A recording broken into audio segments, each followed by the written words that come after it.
Hello, thank you for watching this video. Today at Eagle Tech we have Samsung Galaxy S22. The screen is damaged on it. We will be replacing here with a brand new aftermarket screen. That's what the customer requested.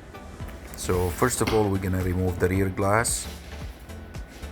There is about like 13 screw. We're gonna be removing also. Disconnect the wireless charging pads, disconnect the battery. All these three cables, those will connect the subboard to the motherboard. Also will be disconnecting all of them so we can remove the motherboard.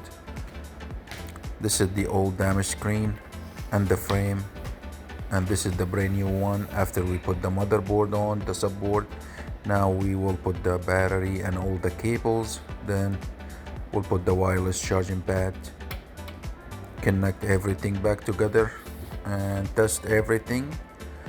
We should have everything good to go. And after we finish connecting, here is the final results. The phone is working like brand new again. We just have to put the rear glass on, glue it, and good to go. Please check us out. We open 7 days a week, 9 a.m. to 7 p.m.